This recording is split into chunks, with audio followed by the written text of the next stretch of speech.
오늘 이 밤에 하나님께서 우리에게 주신 말씀 요한일서 1장 3절에서 4절 말씀입니다.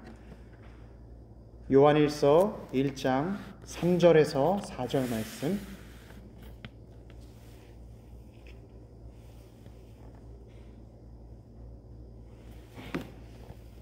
우리 다 찾으신 줄 알고 하나님의 말씀 한 목소리로 봉독토록 합니다. 우리가 보고 들은 바를 너희에게도 전함은 너희로 우리와 사귐이 있게 하려 함이니 우리의 사귐은 아버지와 그의 아들 예수 그리스도와 더불어 누림이라. 우리가 이것을 쓰면 우리의 기쁨이 충만하게 하려 함이라. 아멘. 저는 오늘 본문 말씀을 통해서 편지의 이유라는 제목으로 주의 말씀을 선포하겠습니다. 우리 성도님들은 지금 당장 내가 바라는 것이 이루어진다면, 또 내가 바라는 것을 얻을 수 있다면 무엇을 원하고 말씀하시겠습니까? 아담 가이벨이라는 지휘자이자 오르간 연주자가 있었습니다. 이 사람은 어릴 적 부모님을 따라서 신앙의 자유를 찾아 독일에서 미국으로 건너오게 되었습니다. 그런데 8살 때에 눈에 큰 병을 앓게 되어서 눈의 시력을 다 잃어버리는 실명 상태가 되어버렸습니다. 그러나 이 사람은 하나님께서 주신 재능과 또 도움을 통해서 포기하지 않았고 성실하게 음악을 배워서 작곡가, 지휘자, 또 오르간 연주자가 되었습니다. 자신의 어려움을 신앙으로 극복해낸 것입니다. 그런데 살다 보니 더 큰 어려움을 만나게 되었습니다. 사랑하는 외동딸이 결혼한 지 얼마 되지 않아서 남편을 잃는 사고를 당했습니다. 자신의 고통을 신앙으로 이겨냈던 아담 가이벨은 사랑하는 자녀의 고통스러운 모습을 보면서 그 슬픔만큼은 견딜 수가 없었습니다. 그래서 매일 침상에 엎드려서 주님, 저에게 눈을 가져가셨으면서 어째서 저의 사랑하는 사람의 기쁨을 빼앗아 가셨습니까? 펑펑 울었습니다. 그리고 그는 너무나 힘든 마음에 절친한 친구 오스틴 마일즈에게 이 마음을 털어놓고 자신의 딸과 자기를 위로해주는 찬양을 만들어 달라 했습니다. 오스틴 마일즈는 이 이야기를 듣고 자신이 좋아하는 요한복음 말씀을 읽기 시작했습니다. 그리고 요한복음 20장 말씀에서 오늘 찬양을 적게 되었습니다. 예수님께서 돌아가시고 안식일이 지나자 막달라 마리아는 새벽 미명에 예수 그리스도의 무덤 앞으로 달려갔습니다. 그때에 예수 그리스도의 시체의 향품을 발라주려고 했지만 예수님은 어디에도 없었습니다. 막달라 마리아는 너무나도 슬퍼서 그 자리에 주저앉아 울기 시작했습니다. 그때에 뒤에서 여자여 어찌하며 울며 누구를 찾느냐 음성이 들렸습니다. 마리아는 그분이 예수님인지 깨닫지 못한 채 엉엉 울기만 했습니다. 그때 예수님은 한 번 더 그녀를 부르십니다. 마리아야. 마리아는 자신의 이름을 부르는 예수님의 음성을 듣고 깨닫게 되었습니다. 그리고 사랑하는 분의 목소리를 들을 때, 그분이 나의 이름을 불러주었을 때 기쁨으로 돌아가게 되었습니다. 예수 그리스도께서 다시 살아나심과 또 전에 말씀하셨던 말씀이 성취됨으로 자기 마음 가운데 모든 것이 형언할 수 없는 기쁨으로 나오게 된 것입니다. 오스틴 마일즈는 이 말씀을 읽으면서 이렇게 찬양을 만들었습니다. 저 장미꽃 위에 이슬 아직 맺혀 있는 그때에 귀에 은은히 소리 들리니 주 음성 분명하다. 주님 나와 동행을 하면서 나를 친구 삼으셨네. 우리 서로 받은 그 기쁨은 알 사람이 없도다. 마음속 깊은 곳에서 들려오는 주님의 음성을 듣고 그 주님의 위로와 힘으로 다시 살아갈 힘을 얻게 된 것입니다. 이 찬양을 듣게 되었던 아담 가이벨과 그의 딸은 주님의 말로 형용할 수 없는 감사와 위로를 받게 되었고, 이 찬양은 우리 현대 그리스도인들에게도 아주 사랑받는 찬양이 되었습니다. 우리 주님께서 우리 마음 가운데 깊은 곳에서 말씀하여 주시는, 또 나의 이름을 불러주시는 그의 음성을 들을 때 우리는 말로 형용할 수 없는 기쁨을 누립니다. 오늘 요한 사도는 자신이 경험한 이 기쁨을 사람들에게 알려주길 원했습니다. 특별히 예수 그리스도를 믿기는 하지만 주의 음성을 한동안 듣지 못해 그의 음성이 희미해지고 그 삶 가운데 기쁨이 사라진 그리스도인에게, 또 이 시간 현대를 살아가는 너무나 많은 소음과 많은 굉음으로 인해 주의 음성을 듣지 못하는 그리스도인에게 예수 그리스도의 음성을 전하기를 원했습니다. 오늘 본문의 3절 말씀을 보시면 우리가 보고 들은 바를, 여기서 우리는 예수 그리스도를 경험한 사도 요한과 그분의 모든 제자들을 대표해서 이야기하는 것입니다. 우리가 보고 들은 예수 그리스도를 너희에게도 전함은 너희로 우리와 사귐이 있게 하려 하니니. 여기서 우리의 사귐을 사도 요한은 이렇게 설명하고 있습니다. 우리의 사귐은 아버지와 그의 아들 예수 그리스도와 더불어 누림이라. 더불어서 함께 한다는 것입니다.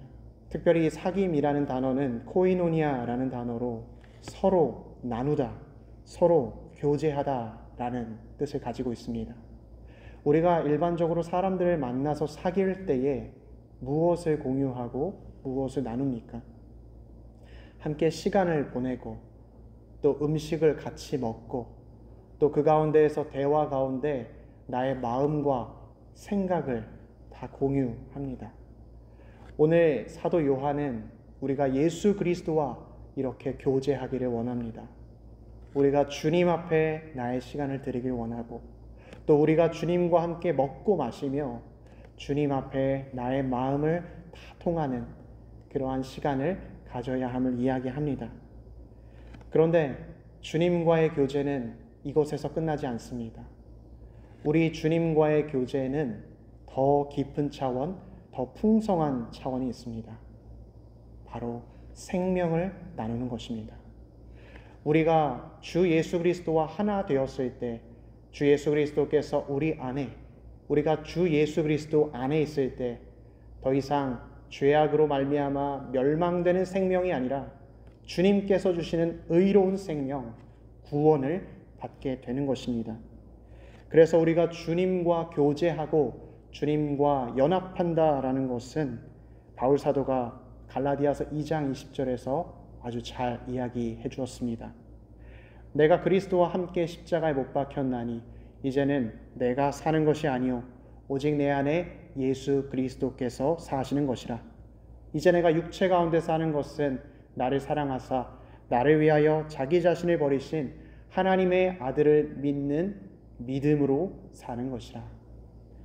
주님과 하나가 되었을 때 우리 마음 가운데 생명이 있고, 주님과 하나가 되었을 때 우리 마음 가운데 주님의 음성이 들리기 시작합니다. 오늘 사도 요한은 주님과 우리가 사귐의 결과가 기쁨이라고 이야기합니다. 4절 말씀에 우리가 이것을 쓰면 우리의 기쁨이 충만하게 하려 함이라. 사도 요한이 이 말씀을 써서 이제 예수 그리스도와 연합한 너희들도 우리 안에 들어왔다는 뜻입니다. 여기 우리가 이것을 쓰면 우리의라는 단어에는 예수 그리스도와 하나 된 모든 성도들을 다 의미하는 것입니다.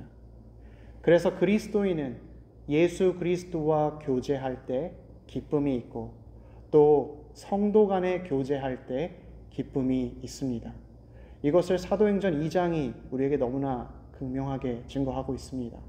성령께서 임재하셨을 때 우리 초대교회 성도들은 자신의 물건을 서로 통용하고 물질을 나눴다라고 이야기했습니다. 우리가 조그만한 돈이라도 상속을 받으면 형제 간에도 싸움이 일어나는데 어떻게 피 한 방울 섞이지 않은 주 안에서의 형제들이 물질을 나눌 수 있었겠습니까? 주님께서 주시는 생명을 소유하고 주님이 주시는 기쁨으로 말미암아 내 옆에 형제 자매가 겪는 이 아픔이 나의 아픔인 것처럼 여기고, 또 그 가운데에서 그 사람에게 도움이 필요하면 나의 것을 기꺼이 내어줄 수 있는 사랑의 마음이 생겨났기 때문입니다. 그래서 신학자 헬무트 틸리케는 우리 인생의 모든 문제는 주 예수 안에서 주님과 교제함으로 해결된다라고 이야기했습니다. 우리가 주님과 교제하는 것이 이렇게나 중요합니다. 주님께서 모든 것을 만드신 창조주요, 또 우리를 구원해 주시는 구원자이시더라도 나와 상관이 없다면 우리는 아무 소용이 없고 의미가 없습니다. 그래서 주님께서 창조주이시요 구속주일 때 나와 교제함이 필요합니다. 그리스도인에게 이 교제함이란 무엇입니까? 당시 요한일서가 쓰여질 당시에는 사람들이 조금 이 주님과의 교제를 오해하곤 했습니다. 그들은 주님과 교제할 때에 특별한 지식이나 또 경험이 필요하다고 생각했습니다. 헬라 철학에, 그리스 철학의 영향을 받아서 육신은 나쁜 것이요 또 영은 좋은 것이니 우리가 영적인 특별한 지식을 가지고 있어야 주님과 교제할 수 있다라고 생각했습니다. 이것은 나중에 영적인 지식을 중시하는 영지주의 이단으로 발전하게 됩니다. 그런데 이 영지주의의 가장 큰 문제점이 내가 생각하는 대로, 내가 경험한 대로 주관적인 신앙을 갖는다는 문제점이 있습니다. 이것은 현대의 신비주의 종교에서도 똑같이 나타납니다. 주님께서 나에게 어떤 일을 해주셨는지 보다 내가 주님께 어떤 감정을 가지는지 이것에 더욱 집중합니다. 그래서 주님께서 주시는 성경 말씀보다 주님께서 나에게 직접 말씀해 주시는 직통계시를 더 좋아하고 내가 느끼는 감정과 이 느낌을 뒷받침하기 위해서 성경 말씀을 증거자료로서만 사용합니다. 그러나 우리 기독교가 진정으로 주님과 교제한다는 것은 이렇지 않습니다. 우리 기독교가 주님과 교제한다는 것은 내가 교제할 예수 그리스도의 실체가 있음을 기억해야 합니다. 우리 주님께서는 오늘 3절 말씀에서 보고 들을 수 있다라고 이야기했습니다. 특별히 1절 말씀은 그것보다 더 나아가서 우리가 들은 바요, 눈으로 본 바요, 자세히 보고 우리의 손으로 만진 바라 이야기합니다. 우리가 함께 교제할 예수 그리스도께서는 하늘의 영으로만 존재하는 것이 아니라 이 땅에 우리와 함께 육신을 가지고 오셔서 실체가 있으신 채로 우리와 함께 교제하는 주님이십니다. 또한 우리가 주님과 교제할 때에 우리의 감정에, 주관적인 감정이 휩쓸리는 것이 아니라 죄인을 위해 예수 그리스도께서 하신 일을, 그 복음의 사건을 믿는 믿음이 필요합니다. 2절 말씀은 이는 아버지와 함께 계시다가 우리에게 나타내신 바 되니라 이야기합니다. 주님께서 우리의 앞에 육신을 가지고 나타나신 이유는 우리의 죄를 사하고 우리에게 구원과 생명을 허락해 주시기 위함이었습니다. 그래서 기독교가 주님과 교제한다라는 것은 어떤 뜬구름 잡는 이야기가 아니라 정말로 육신으로 오신 예수 그리스도, 또 영으로 우리를 다스려 주시는 주님과 친밀한 시간을 갖는다는 것입니다. 구체적으로 주님과 교제한다는 것이 무엇을 의미하겠습니까? 분명히 기독교도 신비주의는 아니지만 신비함을 추구하고 영지주의는 아니지만 영적인 것을 사모합니다. 우리는 주님께서 주시는 이 구원을 우리가 가지고 있는 주님께서 우리에게 준 이 성경 말씀을 통해서 받을 수 있습니다. 우리의 지식과 감정과 확신이 이 말씀에서부터 시작될 때 우리는 주님과 교제할 수 있습니다. 실은 이 성경 말씀의 목적이 그러합니다. 우리는 성경 말씀을 보면 옛날의 문학적 작품처럼 즐거운 그런 유희를 느끼기도 하고 이스라엘의 실제 역사를 통해서 역사적인 교훈을 알기도 하고 또 우리의 마음 가운데 위로를 주는 시편의 말씀을 읽으며 어떤 심리적 치료를 받기도 합니다.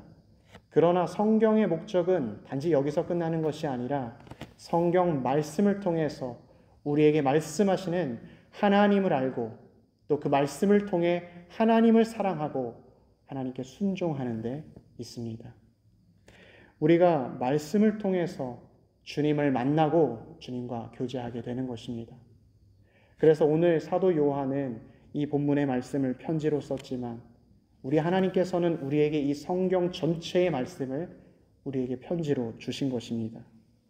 이 성경은 기록된 하나님의 음성입니다. 마치 부활절에 주님의 음성을 들었던 마리아가 그 마리아야 라고 부르는 말씀으로 새로워지고 기쁨을 얻었던 것처럼 우리 그리스도인은 이 말씀을 통해서 하나님과 교제하고 하나님의 사랑을 깨닫고 주님께 순종하며 살아갑니다. 하나님의 음성을 듣는 사람은 주님을 더욱더 사랑하고 그 가운데에서 말씀을 적용하며 살아갑니다. 우리가 말씀을 읽는 것은 단지 글자를 보는 것이 아니라 나에게 말씀하시는 하나님을 알게 되는 것이요, 하나님을 만나는 것이기 때문입니다. 그렇다면 우리가 이 말씀을 통해서 하나님을 더욱더 사랑하고 하나님을 더욱더 알아가기 위해서 가장 중요하게 해야 할 것이 무엇입니까? 기독교에 있어서 가장 영적이고 가장 신비한 것이 무엇입니까? 오늘 말씀은 그것이 예배드림이라 이야기합니다. 주님을 보고 주님을 듣는 그 예배의 시간이 기독교인에게 가장 큰 신비요, 가장 큰 영적 만남이기 때문입니다. 기록된 하나님의 음성이 나에게 들려지고 또 그 음성을 들음으로써 내가 주님께 경배하고 찬양함으로 우리는 주님을 만나고 이 시간 주님과 깊은 교제로 들어갈 수 있습니다. 하나님은 영이시니 예배하는 자가 영과 진리로 예배할지니라. 주님은 영과 진리로 예배하는 예배자를 찾으신다고 했습니다. 먼저 우리에게 초청해 주고 계십니다. 그때에 우리가 주님 앞에 나와서 예배할 때 우리는 주님의 음성을 듣고 주님께서 나에게 말씀하신 것을 통해 주님을 사랑하게 됩니다. 우리가 어떻게 천지를 만드신 창조주를 만날 수 있겠습니까? 또 이 땅을 다스리시는 섭리주, 우리를 구원해 주시는 구속주를 만날 수 있겠습니까? 이 예배의 시간, 주님께서 먼저 우리를 불러주시고 이 시간 우리를 만나 주시겠다고 약속해 주셨기 때문에 우리는 예배의 시간을 통해서 주님을 알아가고 주님을 사랑하게 됩니다.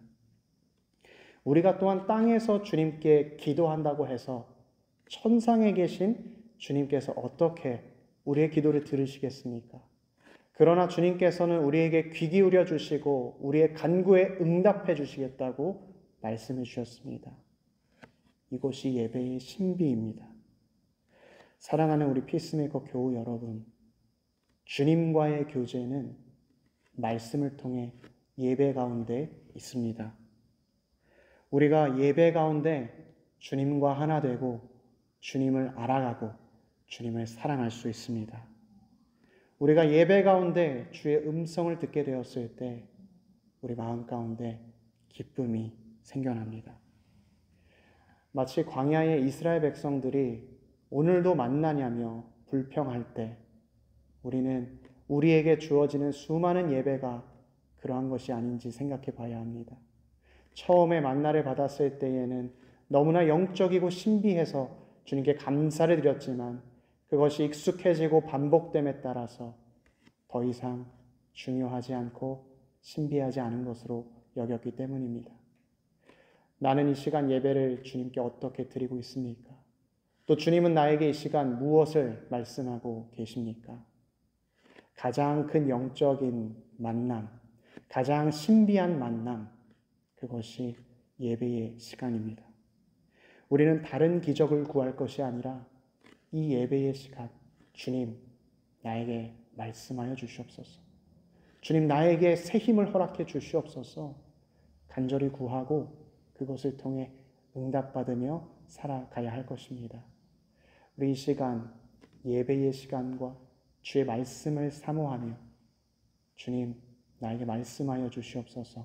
간절한 마음으로 구하고 응답받는 우리 모든 피스메이커 교우분들 다 되시길 축원합니다.